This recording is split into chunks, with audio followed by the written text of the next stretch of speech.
Esto es Agro y Mercados, el podcast semanal de la corredora Graci. Desde el Departamento de Análisis, Ariel Tejera y Juan Manuel Huerti te invitan a pensar los mercados y evaluar estrategias junto a los principales referentes del rubro.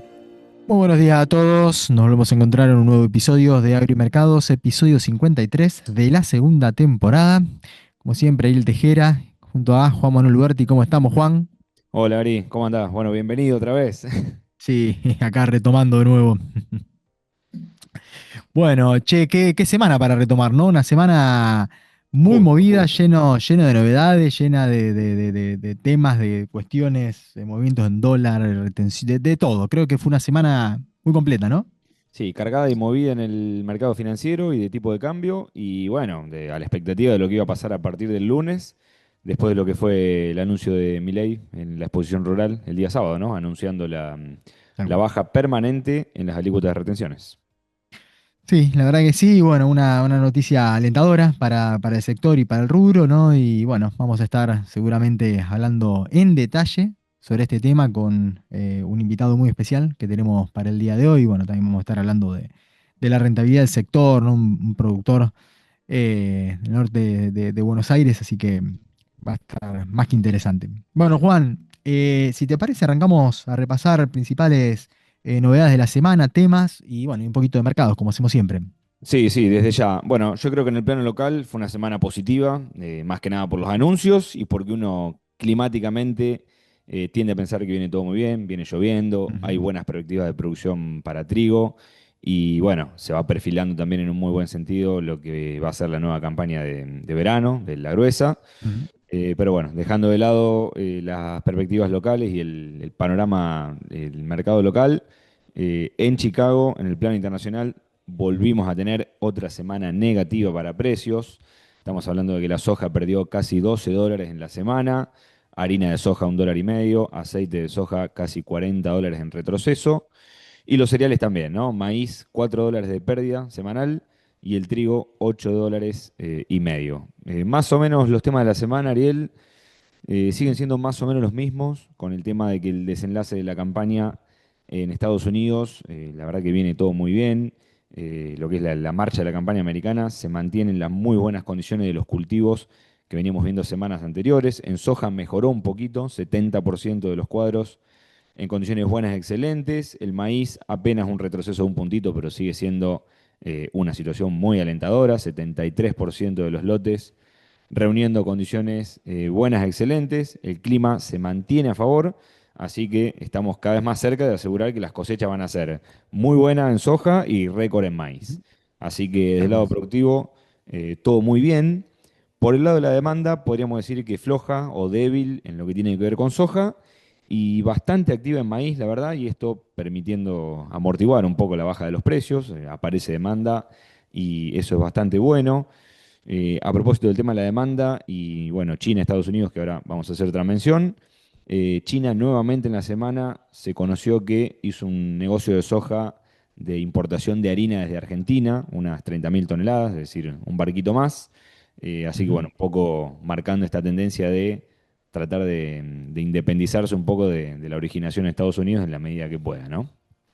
Tal cual. Por el lado del trigo, deprimido también a nivel mundial, más que nada por una cuestión estacional. Tenemos un muy Ujú. buen avance de la trilla de invierno en Estados Unidos, ya en torno al 80%, así que prácticamente a punto de finalizar en las próximas semanas. Y bueno, en todo el hemisferio norte en realidad está entrando la cosecha de trigo de invierno. Y bueno, en las próximas semanas y meses va a estar entrando también la parte de primavera en Estados Unidos, que es menor, pero bueno, también en línea a la cuestión estacional. Y después, uno de los temas importantes de la semana, veníamos diciendo, el 1 de agosto, el día viernes, era la fecha límite que se tenía, que estaba definida por Estados Unidos para negociar acuerdos con los principales socios comerciales en este contexto de guerra arancelaria. Y bueno, en resumen, llegamos al 1 de agosto y se terminó definiendo por 35% de aranceles a muchos productos de Canadá, el 50% para Brasil, que ya se conocía, 30% a Sudáfrica, 25% para India, 20% a Taiwán, 39% a Suiza, por mencionar algunos. En general, cuando uno mira todos los aranceles, se incrementan más o Ujú. menos entre 10 y 41% a unos 69 socios comerciales. Principales economías del sudeste asiático, aranceles de 19% aprox. Y bueno, en general, esa rueda el día viernes, principales índices bursátiles de todo el mundo acusando pérdidas, particularmente los de Estados Unidos también por un dato negativo de empleo, es decir, los nuevos empleos que se crearon durante el mes de julio fueron por debajo de lo esperado por el mercado, así que sumando algo ahí también de negatividad en los mercados accionarios. Y bueno, con respecto de China, fecha límite para negociación es ahora hasta el 12 de agosto. Se dio a conocer que un funcionario de Estados Unidos declaró que están avanzando hacia un acuerdo, pero bueno, todo el tema de lo que es la incógnita esta semana, la incertidumbre, no suma nada, al contrario, y mantiene los precios un poco deprimidos. Lo ideal sería que se llegue a un buen acuerdo, que se conozca, que incluya compras de productos agrícolas, así Ujú. esto repunta un poco por el lado de la demanda, porque como venimos diciendo, campaña americana con mucha oferta, bueno, Brasil actualmente también con la cosecha de maíz y lo que fue la de soja, perspectivas para la que viene, encima también récord otra vez para Brasil, así que sería bueno que la demanda aparezca y se haga presente y se haga firme, porque si no, estamos complicados con este nivel de precios en lo que es el mercado internacional. Sí, la verdad que bueno, mercados internacionales complicado, la verdad muchas ofertas, muy buenas perspectivas de producción por delante, salimos de muy buenas campañas y bueno, creo que el espaldarazo, por lo menos transitorio, vino en el plano local, ¿no, Juan? Con la medida de recorte de retenciones o de alícuota de retenciones que permitió recomponer un poco los valores locales y ya por lo menos dejar sentado un nuevo escenario de acá hacia adelante. Sí, sin lugar a dudas. Me parece que el hecho de que sean permanentes, la reducción, fue algo muy positivo. Bien, bueno, eh, Bueno, ¿querés que... todo esto, si querés, hacemos un repaso un poco de lo que fue el impacto en precios. La verdad que tuvimos una Ujú, semana con una suba de la soja impresionante, por lo menos en el mercado disponible. Esto fue explicado en parte por mejora en lo que es la capacidad de pago de la industria en dólares. ujú, Pero además, bueno, por el rally en el tipo de cambio, generando una mejoría considerable de lo que es el precio de la soja en pesos. Decía, principalmente en el mercado disponible ujú, y en los futuros más cercanos, ¿no? Cuando uno mira la posición septiembre y noviembre, fueron las que más subieron y se despegaron. ujú. Mayo 26, prácticamente sin impacto, sin cambios. Entonces acá habría que entender que el mercado, para mí por lo menos, ya estaba apreciando la quita de retenciones para la nueva cosecha y no lo esperaba ahora para el corto plazo. Entonces, para lo que quedaba de esta campaña en curso, veíamos un mercado plano de soja, es decir, la posición noviembre prácticamente a la par de la mayo, veníamos así, de semanas así, lo cual era muy inusual en términos de precios y de diferenciales, ¿no? Y bueno, la interpretación estacional que uno debería hacer. Bueno, ahora se empezó a Tal cual. corregirse y a verse un mercado un poco más normalizado, donde las posiciones noviembre y enero, digamos lo que sería el fin de la campaña, ya están por encima de la mayo, donde ya está la nueva cosecha. Hoy en Ujú. día unos 8 o 9 dólares y bueno, normalmente esto podría ser algo más. Y bueno, Bueno, decíamos el impacto en el mercado disponible, más o menos, ¿no? A precios del viernes. Teníamos una soja, si uno agarra la pizarra y la dolariza por el tipo de cambio, una soja de más o menos 287 dólares contra una soja de 271 dólares al día viernes previo al ujú, anuncio, es decir, subió 16 dólares en el mercado disponible. Uno podría pensar que por la reducción de los DEX podría ser algo más teóricamente, pero bueno, entre algunos dólares de mejoría en capacidad de pago que se trasladó al mercado y la suba del tipo de cambio, más o menos una soja disponible que subía casi unos 45.000 pesos, ujú. pasando del viernes anterior 345.000 pesos a casi 390.000 pesos sobre el día de ayer. Bueno, vamos a estar charlando en detalle, ¿no? Con todo esto con nuestro invitado de hoy, ¿no? Para ver cómo el sector tomó estas medidas, sobre todo los productores, y bueno, y en qué medida o no logran estos nuevos niveles de precios mejorar los números y la rentabilidad, ¿no? Del sector que viene bastante acotada. Sí, y la negociación diaria que durante el mes de julio había estado bastante quieta, ¿no? Ujú, tal cual. Che, bueno, Juan, ¿no se quedó algo más para repasar de agro? No, no, bueno, no sé si tipo de cambio, tenías menciones. Sí, bueno, ya que estamos, pasemos a la macro entonces. Bueno, tuvimos muchas novedades, ¿no? En el punto de vista macroeconómico o financiero, ¿no? Que tiene que ver con la política que está llevando adelante el gobierno, con el Fondo Monetario. Bueno, una semana que volvió a estar marcada por movimientos en el tipo de cambio, ¿no? Creo que fue uno de los principales puntos a todos los que estamos en este mercado, ¿no? Que en alguna medida nos impacta de una forma bastante directa. Y bueno, nos cerramos, como decíamos, una semana de un cerca de 7% de aumento, 6, dependiendo la medida que uno tome en la última semana, y bueno, y más de 10 a lo largo de todo el mes de julio. Bueno, todo esto que se viene dando, ¿no? En un contexto de lo que fue bueno, el desarme de las LEFI y de un mercado, ¿no? Que está buscando reacomodarse y buscando, bueno, sobre todo, ¿no? Reacomodar esa situación de liquidez y, bueno, y intentando encontrar, ¿no? Nuevos mecanismos. Em, la realidad es que si uno se pone a ver el tipo de cambio, para algunos hay, ¿no? Uno puede digamos, tener distintas visiones, distintas perspectivas sobre la situación, pero algunos puntos que me parece que vale la pena destacar, bueno, uno no tiene que ver con que ya lo hemos estado viendo, ¿no? Sobre estos valores en algún momento pasado al tipo de cambio durante esta gestión. Y bueno, y no, recordar que llegó a valores similares y bueno, y finalmente se terminó reacomodando, ¿no? A la baja significativamente. Entonces, creo que esto, bueno, la historia no siempre se repite, pero me parece que es algo como para tener en cuenta. Y después, bueno, por otra parte, ¿no? Estamos con una situación donde el tipo de cambio está aproximadamente a un 95%, ¿no? O equivale a un 95% del valor del límite superior de las bandas que fijó el gobierno, ¿no? Este, de estas bandas que se van ampliando. Entonces, bueno, esto también ya empieza a limitar, ¿no? El potencial que puede haber de una posible ganancia por una devaluación, una depreciación del tipo de cambio, ¿no? Y un acercamiento hacia la banda. Respecto a lo que podemos haber pensado, ¿no? Semanas o meses atrás, donde bueno, todavía ha quedado mucho por recorrer, y a lo mejor quien decidía quedarse parados en dólar eh, o cubriendo dólar, podía pensar, bueno, si la situación se dispara o se mueve de forma significativa, como más o menos ocurrió, puedo tener un recorrido y una ganancia hacia adelante significativa, pero bueno, hoy por hoy ya toda esta situación también empieza a acotarse bastante. Y por otra parte, me parece que también vale la pena destacar es que pareciera ser como que al gobierno de todas formas le quedan todavía unas cuantas palancas por tirar, ¿no? No más, por ejemplo, el solo hecho de que no haya estado vendiendo dólares y se esté reservando esa posibilidad para cuando llegue a la banda, o esta semana incluso vimos una licitación donde hubo una renovación parcial de vencimientos. Bueno, que después, bueno, por otra parte no se combinó con una suba de encajes, es decir, que todavía yo creo que no, quedan unos cuantos mecanismos que tiene el gobierno al alcance para intentar acomodar el dólar. Bueno, la idea es, bueno, por dónde se sienten cómodos o no Sí, que hay vaya herramientas transitando, creo que disponibles esa es y la gran se pregunta, usan. ¿no? Yo creo que una de las dos noticias más importantes de la semana, sobre el fin de la semana, fueron esas, ¿no? El manejo de los encajes, aumentándolos y de alguna manera interpretando que es una restricción monetaria.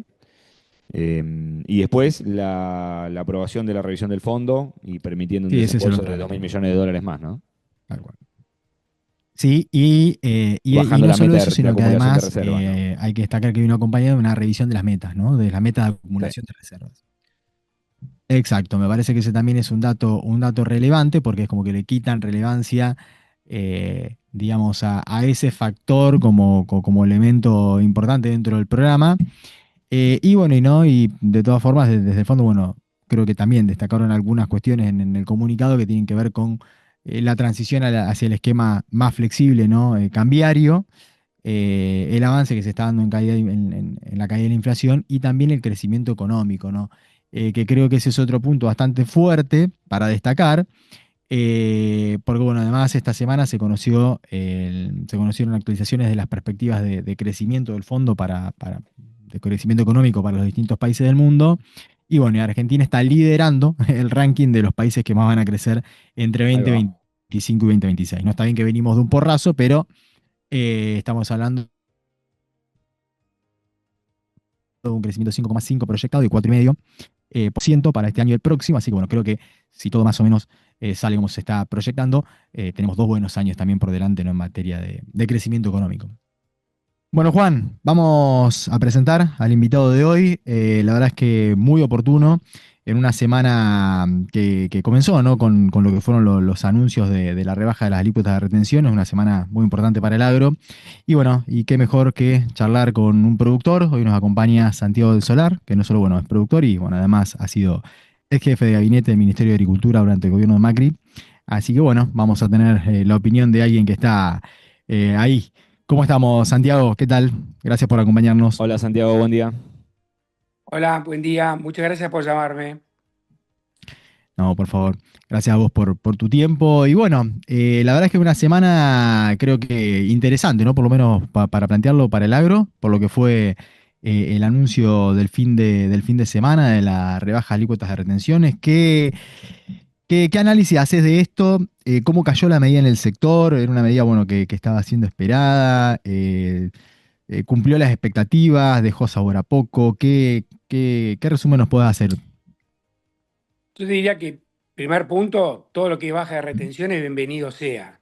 Ujú, Los mecanismos anteriores que tenían, que eran por un tiempo fijo, caía en una fecha, se convertía en calabaza, se perdía el hechizo y ahí se generaba un montón de inequidades, todo el mundo sabía, jugaba con naipes marcados, eso rompe todos los mercados, no había declaraciones juradas de trigo, no se armaban los forward, o sea, ese tipo de ideas rompían todos los mercados. ujú, Dejarlo de lado, que entiendo que el equipo económico eso lo aprendió y hacen como alarde de decir son permanentes, ¿no? Permanentes, sepamos que permanente se puede cambiar con un DNU igual del otro lado, ¿no? Pero tienen la idea de no decir que tiene un plazo fijo, una fecha fija, que era algo muy dañino, ¿no? Que era un dólar soja, en fin, hizo mucho más daño de lo que pudo generar expectativas para el productor. La baja es buena, lo que sí uno esperaba, como se estaba volviendo la misma alícuota del 30 de junio, era la misma, ujú. el 26 de julio se volvía la alícuota del 30 de junio. Eran 26 días de diferencia, volvíamos a lo mismo. Entonces la baja tiene ese gusto a poco, es cierto. Pareció oportuna en el sentido oportunista por ahí de mostrarla en el predio de Palermo, en la inauguración, como diciendo, miren lo que les doy, estoy bajando, Ujú. pero estaba en la misma situación que antes, ¿no? Sin que sea plazo fijo, lo que sea, y pudo haber dado un detalle para, lo más importante, un cambio de expectativas, que eso no hay hoy, no hay un cambio de expectativas. Que las expectativas hubiera sido, bueno, por ejemplo, bajar, en vez de 9,5, el maíz, 9, por decir algo. En vez de 9,5 el trigo, 9. Emparejar la alícuota de soja, harina y aceite. Y decir, yo quiero bajarla y no es como uno lo escucha que dicen, las vamos a bajar cuando podamos. Y eso te deja en una situación muy vulnerable. Y bueno, y yo no sé cuándo vas a poder vos. O sea, no hay un cambio de expectativa de lanzarse a invertir tranquilo. Es decir, bueno, por ahí lo hacen, por ahí se complica el tema financiero, cambiario, y no hacen nada. Entonces no hay un cambio de expectativa. Yo creo que ese es un punto débil para arrancar la campaña. Bien. Sobre esta cuestión, me parece muy, muy interesante, ¿no? Lo que decís.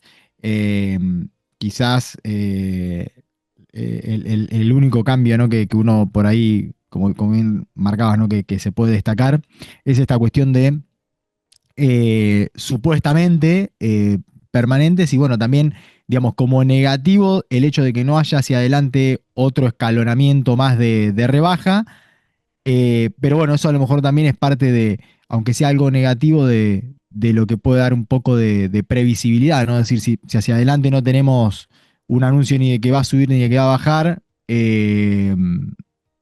no sé, lo pensaba, ¿no? Me deja un poco abierta esa puerta.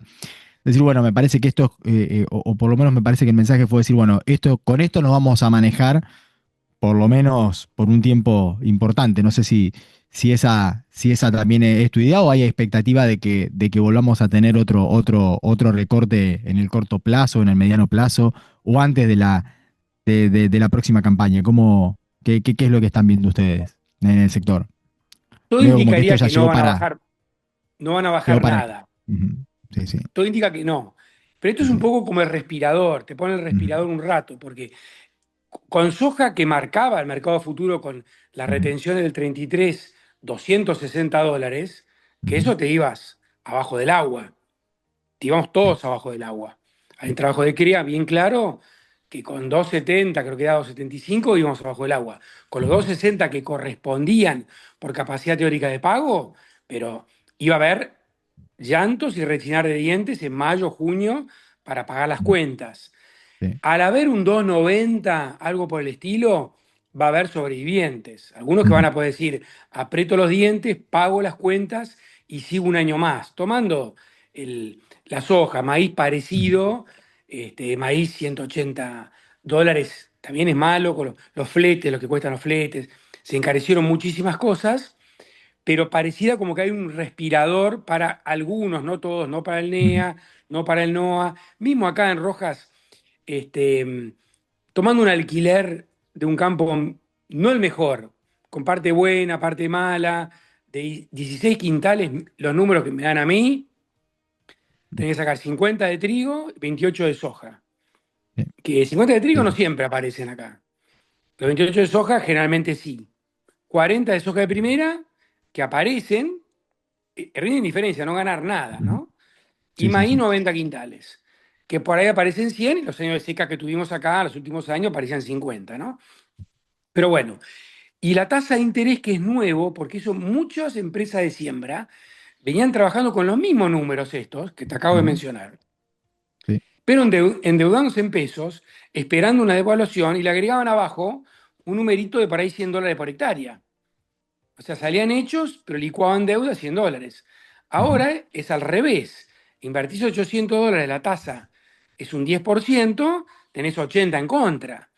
Y muchos Sí, no sí. hicieron ese clic todavía y están huyendo hacia adelante con alquileres pagos, etcétera, y por ahí no pagan los 16 que acabo de mencionar, por ahí pagan Ujú. 18, que es muy común pagar 18 por acá. Sí, sí.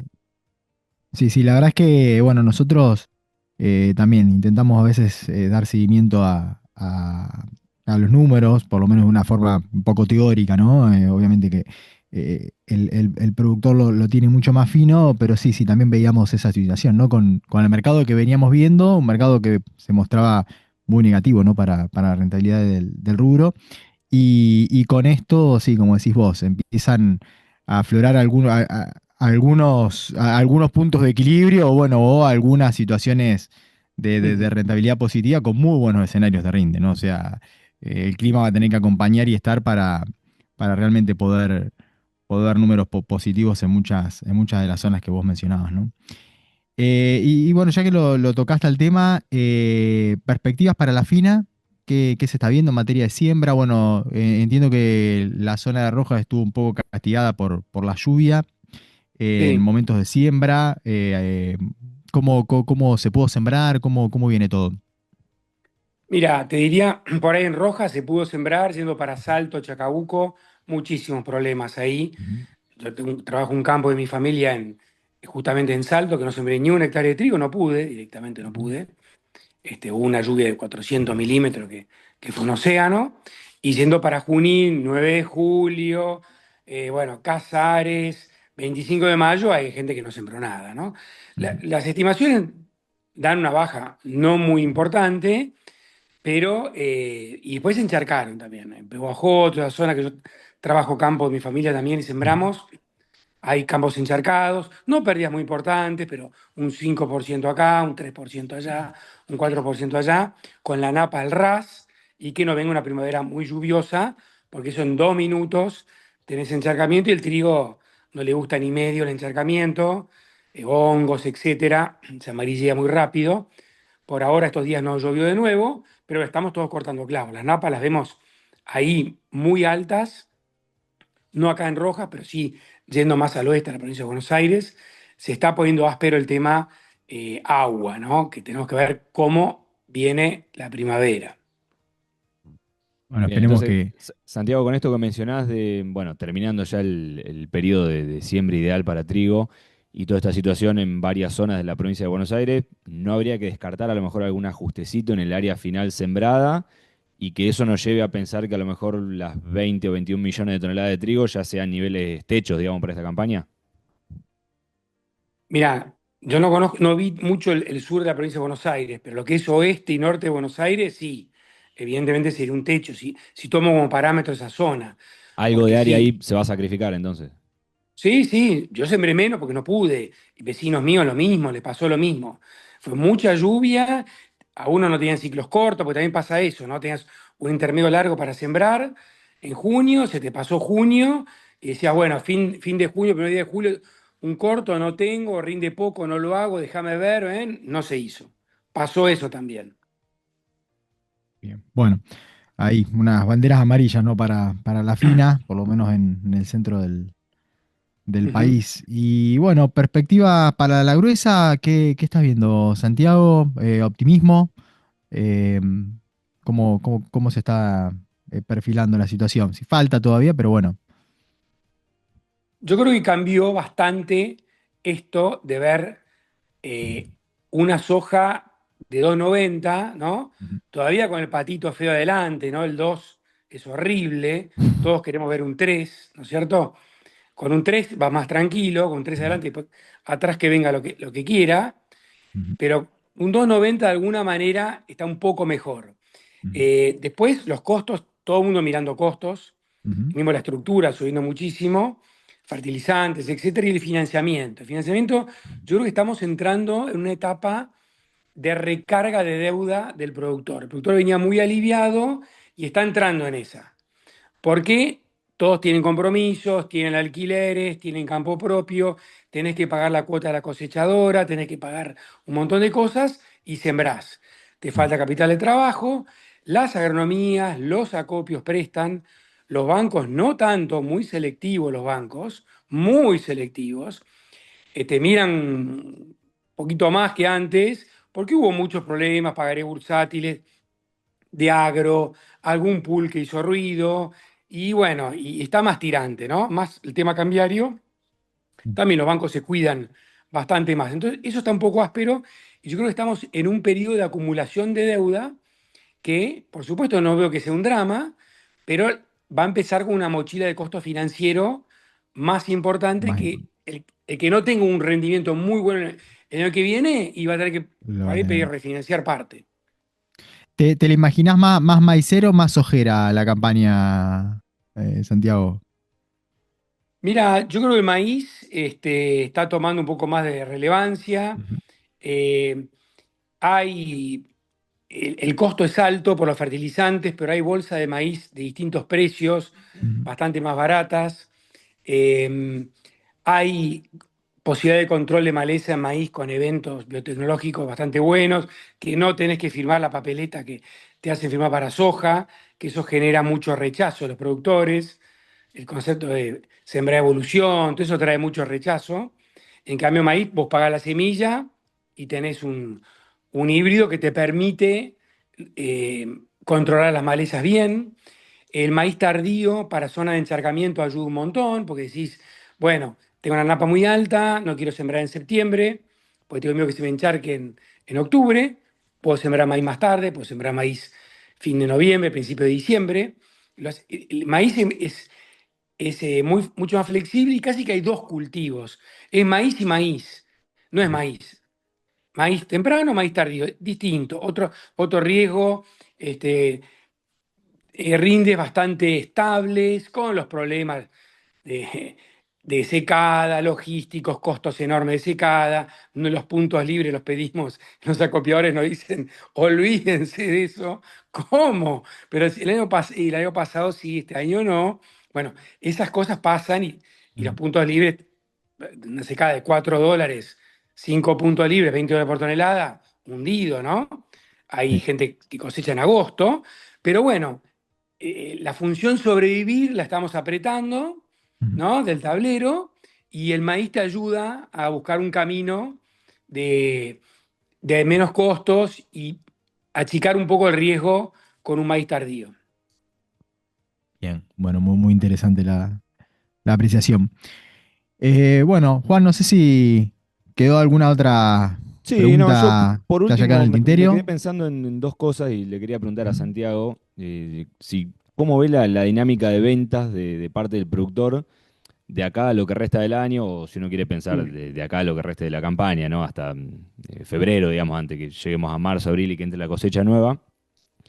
Ya que mencionaba el carácter de permanente de la medida, de la reducción de los DEX, si esto va a permitir un ritmo de ventas más normalizado, si se quiere. Y también en función de lo que mencionabas recién, del acceso al crédito o al financiamiento que pueda tener el productor de cara a la nueva campaña, y si lo va a hacer en la medida que pueda con crédito o si de alguna manera se va a ver obligado a realizar ventas de la mercadería actual, ¿no? Si con esto es un ritmo de ventas más normal o puede llegar a haber algún elemento que haga otra vez, no sé, frenar un poco, porque bueno, mencionaba que es verdad, ¿no? Que la medida anterior a ser transitoria generaba estas distorsiones, es decir, bueno, entonces el exportador se apura, hace declaraciones de venta al exterior, origina, el productor vende y después se frena todo. Si ahora se va a acomodar un poco y a normalizar todo o no.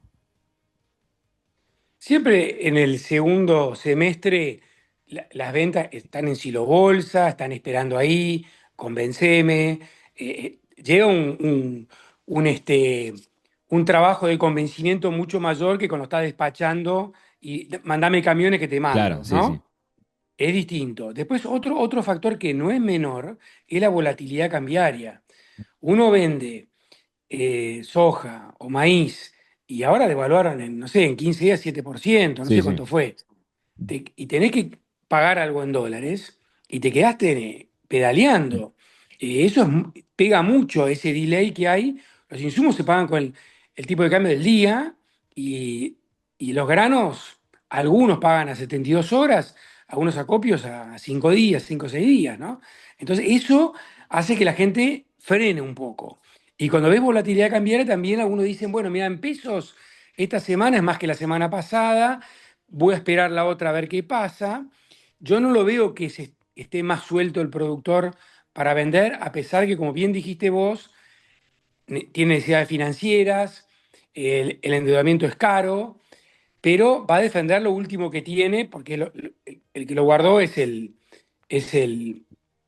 realmente el que lo lleva apretando los dientes más, el que llegó a agosto, septiembre, la va a llevar lo máximo que pueda y va a ir vendiendo de a poco. No ve una ola de ventas porque le digan que vale, no sé, que llega a 400.000 pesos la soja, por decir algo. Sí, o solo Ese es un porque esté disparador. despejado la incógnita retenciones, digamos, no.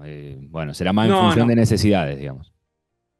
Funciones y ideas tal cual, lo que sí, nadie cree que va a haber una baja de retenciones inmediata, eso creo que nadie lo tiene en la cabeza. Pero todas estas cosas, estos saltos cambiarios no ayudan a la venta a alguien que va a tomar pesos. Es claro, Sí, sí. vendés soja y tomas pesos. Y hay un salto cambiario, no me gustó, te dicen Sí, sí, sí. enseguida.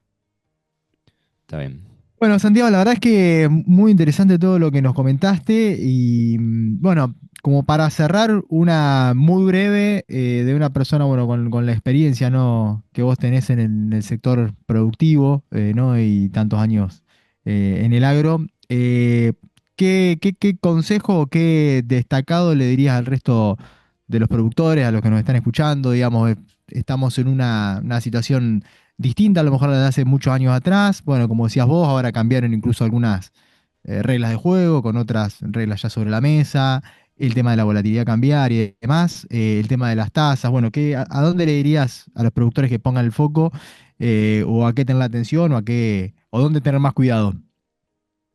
Yo diría que cambió la música y muy rápido fue. La música anterior de Ujú, tomar deuda y que se diluya y ganar plata tomando deuda, hasta comprando un tractor, ujú, pues eso se terminó y se terminó de un día para el otro, que es sano, convengamos que es sano eso. ujú, Pero algunos esquemas de empresas toman eso como que va a suceder. Bueno, eso no sucede más. Sucede lo contrario, lo cual es duro, porque ganar el capital un 10% porque se licuó a perder el capital un 10% porque tuvo que pagar una deuda en dólares, es un mundo totalmente distinto. Entonces, es muy importante el Excel para adelante y no como dicen los norteamericanos, el business as usual, ¿no? Sigamos haciendo lo mismo que antes porque anduvo bien. Guarda que esto cambió. Los alquileres también, los alquileres para mí es una resultante del mercado, no hay que hacer nada con eso, pero hagan las cuentas Y fíjense si pueden pagar o no, si pueden hacerlo más flexible al alquilar en función de rendimientos. Yo entiendo que no es fácil eso, pero a veces convalidar tasa de interés alta, costos altos, alquileres altos, precio de insumos altos, y bueno, si es un pato, mejor dicho, si ladra, mueve la cola, bueno, al final, y tiene cuatro patas, es un perrito, te vas a meter en un problema, ¿no? O sea que cuidado con eso, porque las cosas cambiaron y mucho, muy rápido, y el esquema de tu empresa, acomodate a lo nuevo porque puede salir caro. Bueno, Santiago, la verdad es que muchísimas gracias por tu tiempo y bueno, y por compartir un poco también de tu experiencia y tu visión con nosotros y con los que nos están escuchando. Así que bueno, Juan, se nos iba otro Abrimercados. Así es, le mandamos un abrazo grande a Santiago y bueno, se nos iba un episodio más de Abrimercados. Nos volvemos a encontrar el próximo sábado. Saludos. Esto fue Agro y Mercados, del podcast semanal de la corredora Graci con Ariel Tejera y Juan Manuel Huberti.